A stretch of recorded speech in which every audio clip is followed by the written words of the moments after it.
Polígrafo de la Estrella de Panamá. Bienvenidos. Es un tema indignante, como todo mundo sabe, el asunto de las irregularidades y los abusos, maltratos sexuales, físicos y también condiciones pues, sumamente ínfimas, las que se han encontrado en algunos albergues de nuestro país. Yo quisiera conversar hoy con una persona que tiene 20 años manejando un albergue y que lo ha podido, seguramente nos va a dar una idea mucho más clara de qué es lo que ocurre en los albergues y qué es la relación que se tiene con el CENIAF y las instituciones que deben velar por los derechos del niño pues, cuando están en un cuidado temporal. Déjeme saludar con muchísimo gusto al señor Domingo Barrios. Él es el presidente de la Junta Directiva de Aldeas Infantiles SOS. Lo ha hecho por 20 años de su vida, así es que seguramente nos va a dar muchas luces de cómo están las situaciones en este momento y qué se debe de hacer. Gracias por aceptar la entrevista, don Domingo, bienvenido. Gracias a ti, Adelita, por recibirnos el día de hoy en este momento tan crítico para el sistema de protección infantil y los derechos de los niños, niñas y adolescentes en Panamá. Don Domingo, tal vez yo Como debería... bien mencionas... Yo debería de empezar, pues no sé, preguntándole, primero que todo, ¿quién en Panamá puede abrir un albergue? Bueno, básicamente no existe una ley, como hemos conversado anteriormente en otros medios de comunicación, de protección integral de la niñez, que es una ley que Panamá debiera poseer porque como signataria de la Convención Internacional de los Derechos de los Niños de las Naciones Unidas, esta ley debió haber sido establecida hace mucho tiempo atrás. Sin embargo, aún no la tenemos. En Panamá no existía ninguna ley de niñez hasta que se aprobó la ley de primera infancia a inicios de este gobierno, presionados por las ONGs internacionales. En Panamá, ¿qué es lo que existe? Es un decreto.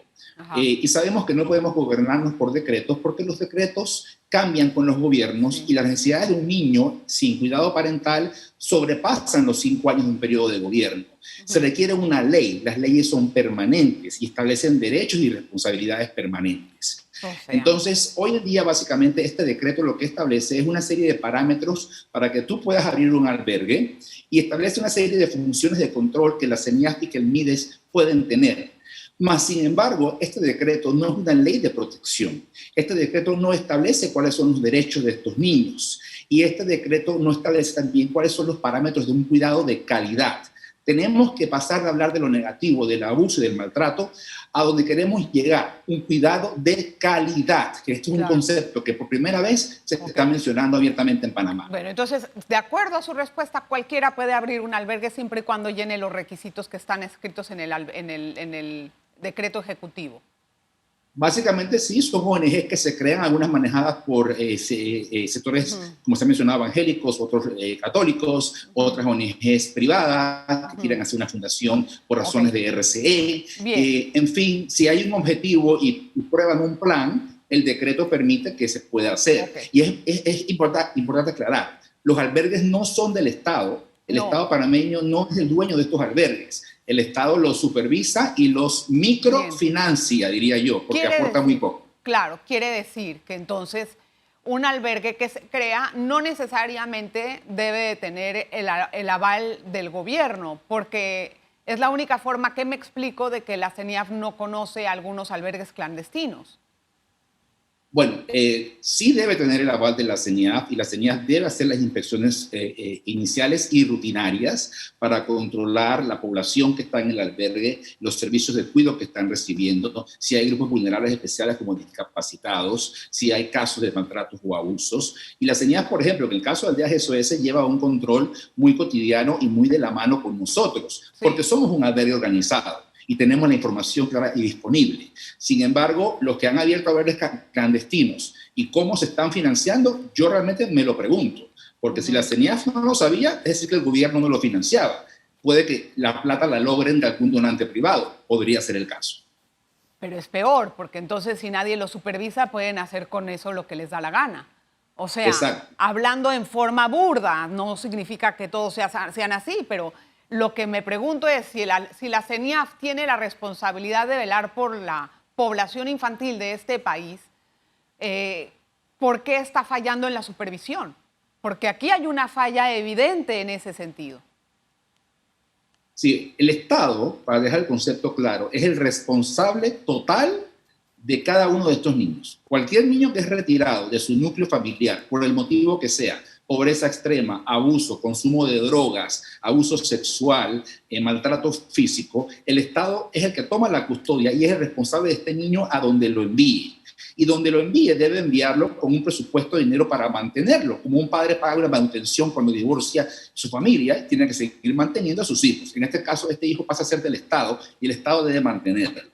Asimismo, como tiene la responsabilidad de mantenerlo, cosa que no se está haciendo porque tampoco hay una ley de subsidios que es necesaria para poder brindar protección y cuidado de calidad, tampoco hay una ley que establezca cómo deben darse estos controles y básicamente está en los protocolos de la CENIAF cómo ellos realizan su gestión. Y obviamente la CENIAF es un elemento de gobierno, como en todo ente de burocracia, que posee diferentes tipos de niveles de técnicos que son responsables de diferentes áreas. Y sé en la CENIAF, porque he trabajado con ellos por 20 años, que hay gente muy capacitada y que hace bien su trabajo. Sin embargo, el no tener un marco legal que establezca la protección de los derechos de los niños, niñas y adolescentes es lo que permite que esto esté pasando afuera, incluso a espaldas de la CENIAF. Bueno, pero de todas maneras, aunque no haya un marco legal, ellos tienen esa misión de supervisar y de monitorear los albergues, porque eso está establecido en la creación de esta secretaría. Entonces yo me pregunto, ¿cuál ha sido la supervisión que ellos han hecho en todos estos años como para poder ahorita sacar esto a la luz y que todo el mundo esté tan escandalizado? Bueno, según recuerdo leyendo el decreto, básicamente el decreto lo que establece en términos de monitoreos o controles es unos reportes semestrales que el albergue debe dar sobre sus estadísticas. No establece ese decreto, en la parte que yo leí, funciones específicas de acompañamiento, por ejemplo, capacitaciones al personal técnico del albergue, que realmente conlleven una supervisión integral participativa. No es supervisar que tú me mandes unas cifras cada 6 meses o que me mandes un reporte de en qué investiste el dinero. Supervisar la vida humana es vivirla, es estar en el entorno donde esos niños están viviendo. Déjeme hacer una pausa, don Domingo, qué interesante. Vamos a entrar más adelante en el tema de los subsidios, que es bastante importante en este asunto, pero quisiera hacer una breve pausa antes. Regresamos enseguida, por favor, acompáñenos. Polígrafo de la Estrella de Panamá.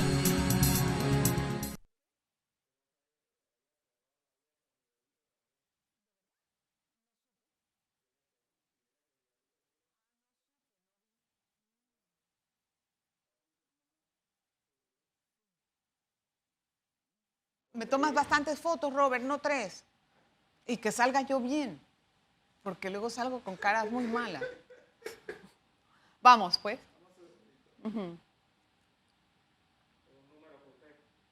¿Ah?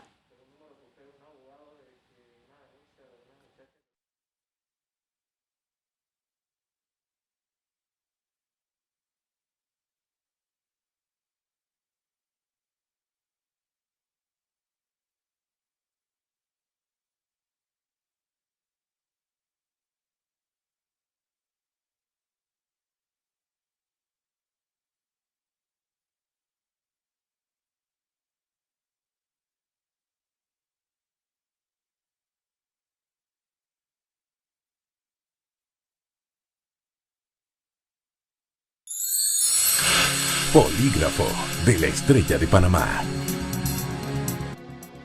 Gracias por estar en sintonía. Hablamos con Domingo Barrios, él es presidente de la Junta Directiva de Aldeas Infantiles SOS, una organización que tiene albergues en diferentes partes del país. A ver, don Domingo, yo sé que para usted en algún momento puede ser incómodo hablar de las falencias de la CENIAF, porque usted tiene una relación directa con ellos todos los días. Y no lo voy a poner en una posición en la que usted después pues, le vayan a hablar por teléfono y le reclamen, pero sí quiero que me diga en la práctica esa supervisión, cómo se maneja, porque si vamos a hablar de que los decretos no tienen un marco legal, que no hay una regulación acerca de qué tiene el albergue, vamos a hablar acerca de que les dan una función pero no la pueden ejercer, de que hay gente buena y hay gente que también está en la burocracia. Yo quiero que me diga cómo eso que me está expresando en teoría se traduce a la práctica. Bueno, en el caso de Aldeas, eso es que es por el cual yo puedo hablar.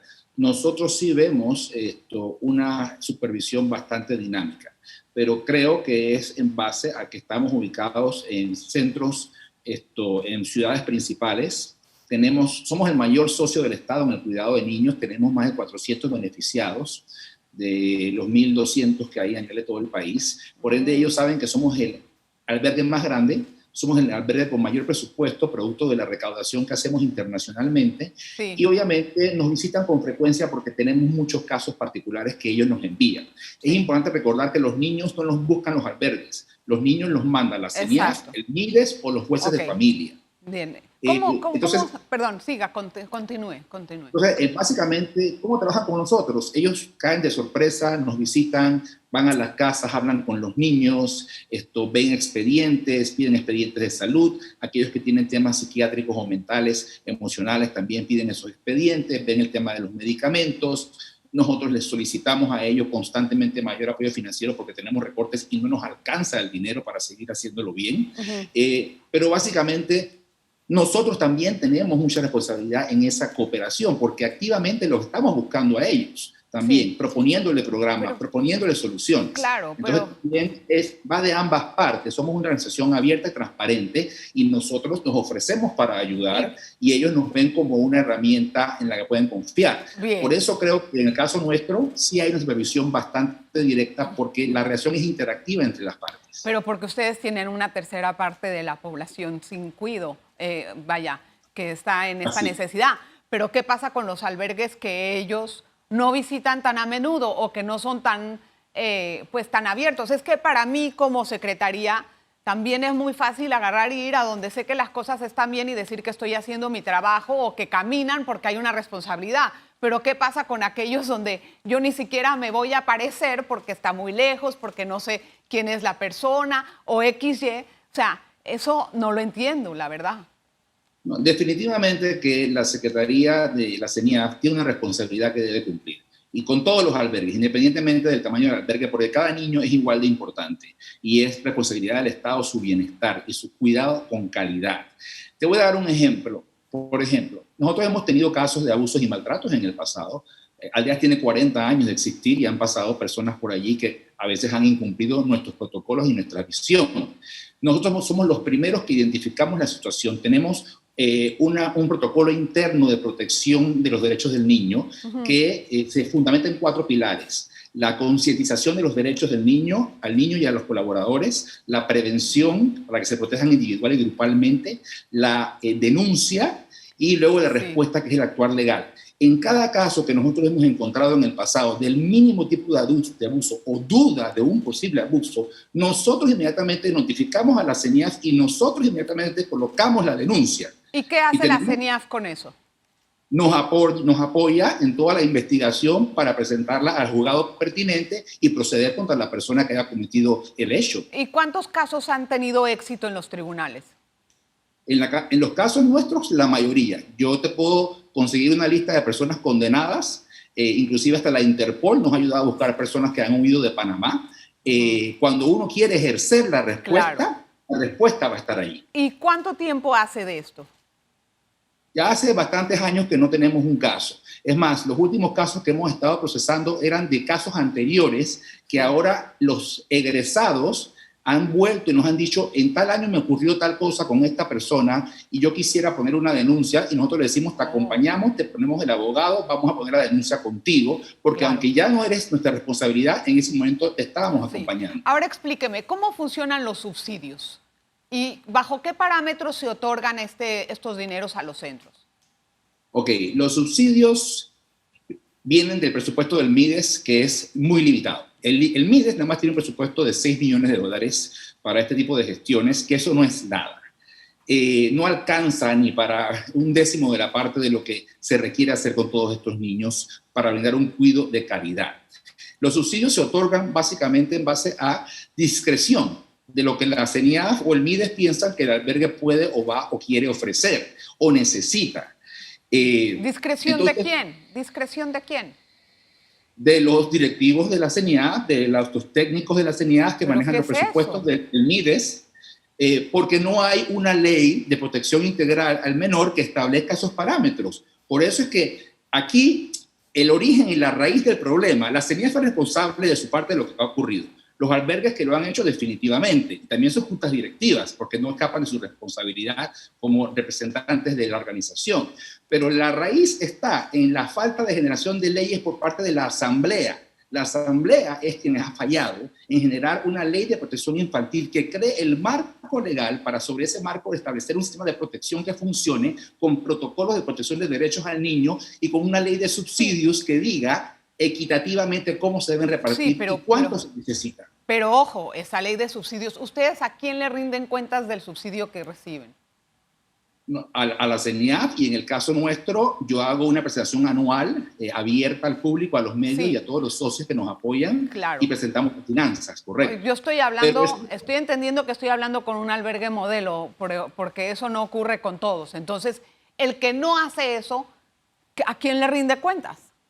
¿A nadie? Supongo que a nadie, exactamente. Y queda bajo la discreción de un directivo que le puede dar o no le da. Y ahí hay un nicho de corrupción inmenso. O sea, es posible. Ahí lo veo, muy claro. Si no hay regulación y está discrecional, ¿qué más quieres?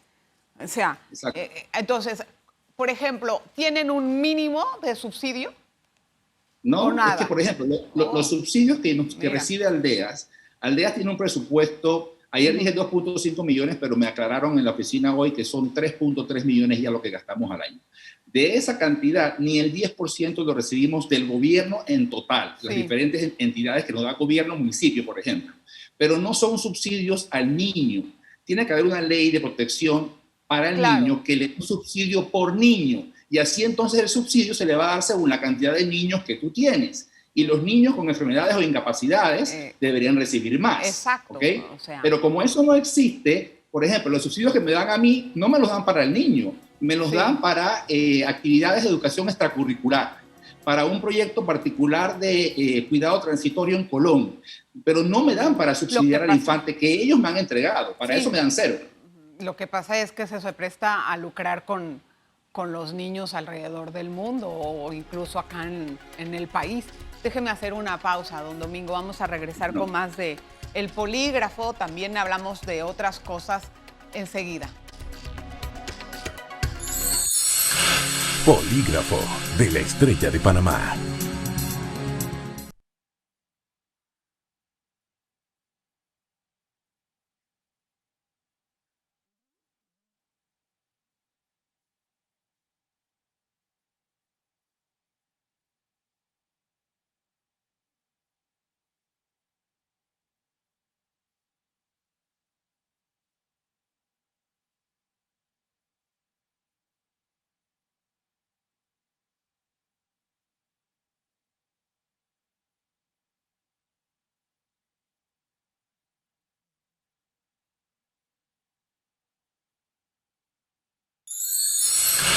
Polígrafo de la Estrella de Panamá. Gracias por estar en sintonía. Vamos a continuar con nuestra entrevista al señor Domingo Barrios de Aldeas Infantiles SOS. Explíqueme una cosa. Quiero hablar un poco de la institucionalidad de la CENIAF, que es la que debe de regentar por ese cuidado. También algunos problemas, o algunas instituciones laterales que sé que también están tienen que tener algún tipo de injerencia o impacto en lo que estamos viviendo ahora. Así es que vamos a tratar de tener respuestas un poquito más concretas, más cortas, porque están muy concretas sus respuestas, don Domingo. Lo primero es, en la forma institucional de la CENIAF, por ejemplo, en esta administración gubernamental, sin tener que achacar a esta administración, porque es que ha sido generalizado, hay una rotación de directivos impresionante. Entonces yo me pregunto también, ¿cómo es que esos directivos que tienen que velar por el cuidado de los niños, botan a dos trabajadoras que denuncian ese tipo de situaciones irregulares. ¿Quién me puede explicar eso a mí o cómo lo explicaría usted? Bueno, yo como empresario que soy respeto mucho el código de trabajo y pienso que los despidos injustificados nunca se deben dar y si se dan deben ser pagados en su totalidad por los derechos adquiridos. Eso desde el punto de vista laboral. Desde el punto de vista moral, yo pienso que en lugar de despedir a alguien que ha denunciado algo, lo que se debe hacer es utilizar a esa persona para obtener aún mayor información y mayores pruebas de lo que ha ocurrido y deslindar realmente si es cierta la denuncia y que las personas responsables de lo hecho o los responsables de denunciar algo falso, entonces sean sancionados. Pero para esto tiene que haber una debida investigación. Yo te doy un caso, por ejemplo, cuando yo recién inicié como presidente de Aldeas, a mí me llamaron un grupo de colaboradores de las aldeas que querían venir a mi casa, a esta casa, a conversar conmigo. Y yo los recibí. Y eran como 10 colaboradores. Y en aquel momento ellos me vinieron a notificar que habían unos manejos financieros inadecuados en la asociación que venían de antes de mi periodo. Yo tomé esa información, comencé a hacer mis indagaciones, notifiqué a Aldeas Internacional, trajimos auditores, encontramos las fallas y entonces procedimos a despedir a un director nacional que teníamos en aquella época, porque aunque él no era parte, era responsable de todo el tema financiero de la ONG, y procedimos legalmente contra personas que en efecto cometieron el delito y pasaron a cumplir condena. Sí. Entonces, ese es el proceso. Uno recibe la denuncia, uno la abraza, no uno la investiga y luego deslinda. Y ahí no pretendo que usted me responda por CENIAF. Lo que pasa es que es indignante entender una situación de esta forma. Para mí es totalmente paradójico ese hecho. O sea, una persona que va y te dice, mira, esto está pasando ahí, no, ahora te vas tú. Hay que indagar qué es lo que pasó con esa trabajadora. Claro. Yo estoy segura que ustedes en el grupo de albergues saben las cositas. Claro, bueno, yo a nivel personal mantengo poca comunicación de este tipo de asuntos porque yo tengo una directora nacional que es excelente, con un equipo de trabajo excelente, y ellos en el día a día están más involucrados en estas cosas y yo realmente me mantengo más enfocado en nuestra operación. Lo que conozco de esto te lo digo honestamente por los medios. Yo también viajo bastante y a veces eso me deja un poco desfasado. Pero estoy totalmente de acuerdo de que debe explicarse por qué ocurrió eso. Claro, ahora, ¿Y cuál fue la razón? Explíqueme una cosa, ¿por qué un niño pasa tanto tiempo institucionalizado y quiénes tienen que ver en ese tiempo que pasa el niño en el albergue o niña? Bueno, el primer derecho de todo niño es a crecer con su familia, inmediata o directa. Si no están los padres, uno de los padres, hermanos mayores, tíos, abuelos. Todos tenemos ese concepto claro y ese debe ser el compromiso. No estamos en el negocio de traer niños a albergues para hacer dinero. Estamos en la vocación de cuidar niños que no tienen cuidado parental. Son cosas muy distintas. Entonces, hay niños, lamentablemente, que no tienen un cuidado parental, que no hay un familiar directo o inmediato que los reclame o que los quiera recibir. Te voy a hablar de mi caso en particular y por qué yo estoy involucrado en esta causa. Yo nací de una madre soltera en la pobreza. Mi madre falleció a los 6 meses de nacido. De ahí yo pasé a un hogar sustituto por varios años y de allí ese hogar se convirtió en mi hogar adoptivo, mi familia. Hoy día mis padres y mis hermanas, a quienes quiero biológicamente como si fueran biológicos. Claro. Entonces, el proceso va a depender mucho de las circunstancias que en el entorno se den para ese niño. Y lamentablemente no todos los niños tienen la suerte que yo tuve o la suerte de poder encontrar un hogar donde puedan volver de familia inmediata. ¿Y qué es lo que pasa? La Ley General de Adopciones tampoco está aprobada, está en segundo debate en la misma comisión que ha hecho este reporte. Claro. Entonces, adoptar a un niño en Panamá es sumamente complejo, burocrático y casi imposible. Y por ende, los niños permanecen en los albergues hasta su vida adulta. En Aldeas lo que tratamos de hacer es darles un concepto de familia. Básicamente recibimos grupos de hermanos, porque la hermandad también es familia, y crecen con una madre que los cuida como si fueran sus hijos, y cuando son adultos ya se casan y están los hermanos cerca, la familia vuelve a ser familia, tienes tíos, tienes primos, y no se fracturó la familia a pesar de que perdieron el cuidado parental. Eso logramos en Aldea, que creo que es algo excepcional. Pero lamentablemente sí hay muchos que no tienen quien los quiera recibir. Nosotros tenemos un programa de reintegro donde nos aseguramos de que los que tengan a alguien que los pueda recibir esté capacitado y hacemos el acompañamiento con el trabajador social nuestro y el psicólogo nuestro por varios meses antes de devolver al niño, para asegurarnos que el abuso o la razón por la cual fue retraído ya fue mejorada. Entonces el niño se entrega. Y constantemente estamos devolviendo niños a sus hogares en las condiciones correctas. ¿Cómo llegan los niños a su albergue? Nos los manda la CENIAF, nos los manda el MIDES o nos los mandan los jueces de familia. Y si es de noche, que todas estas instituciones están cerradas, nosotros recibimos todo lo que entra en la noche de denuncias y de casos y los colocamos en cuidado transitorio hasta que se defina qué se va a hacer con el infante. Yo he escuchado muchas veces que a veces el albergue son las 5 de la tarde o más tarde, les llaman, le dicen que sí pueden recibir a un niño. Muy difícil porque a veces no cumple con el perfil, no tienes la institución o el albergue no tiene dinero para poder atenderlo. Entonces, ¿qué pasa en esos casos? Es correcto, definitivamente el niño, hoy en día cada vez más los albergues serios piden que tenga cierto perfil según sus políticas, porque hay albergues que no están capacitados para manejar niños con, por ejemplo, VIH o discapacitados y no tienen pues la función técnica capaz de recibirlos. El tema financiero es cada vez más difícil porque no hay plata. Yo tengo una cantidad de casas y camas vacías en aldeas que podría recibir niños, pero no tengo el presupuesto porque no hay una ley de protección infantil de Panamá y una ley de subsidios para el niño. ¿Cuánto le cuesta a usted el albergue al mes? El niño, el cálculo promedio debe costar en un albergue como el nuestro y uno con condiciones mínimas, pero de cuidado de calidad, $450 al mes. Multiplica eso por 1.200 y esa es la plata que estamos hablando. Es nada para el gobierno resolver esta situación en términos de dinero. Es nada. Lo que falta es voluntad y quien sepa hacerlo. Lo que pasa es que también vemos que el tema de la niñez no nos ha importado hasta ahora, que hemos escuchado estas cosas, porque hay muchas leyes que me estaba usted diciendo que siguen pendientes en la Asamblea Nacional y no lo tenemos. Entonces, ¿qué somos realmente como sociedad? Nos escandalizamos con estos casos de abusos, pero antes, ¿qué hicimos? Eso es algo que a mí realmente, yo llegué de viaje ayer y venía conversando con el taxista en el aeropuerto sobre el tema, porque me gusta mucho con los taxistas porque te dan una opinión popular que tú a veces desconoces en tu entorno.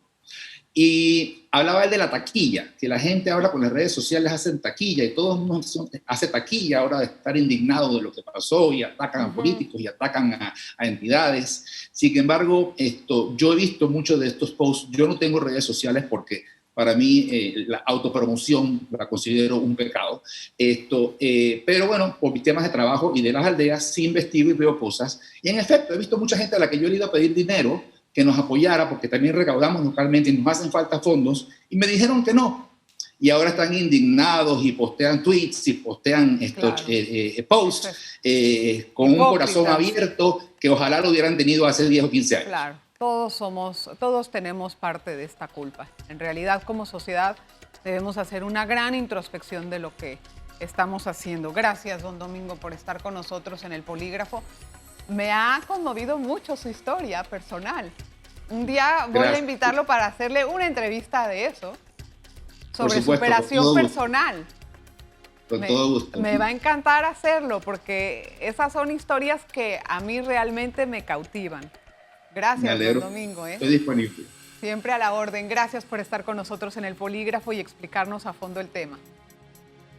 Gracias a usted. Les recuerdo las redes. Adela Saltiel de Twitter y Me lo dijo Adelita en Instagram. También puede ver la página de internet.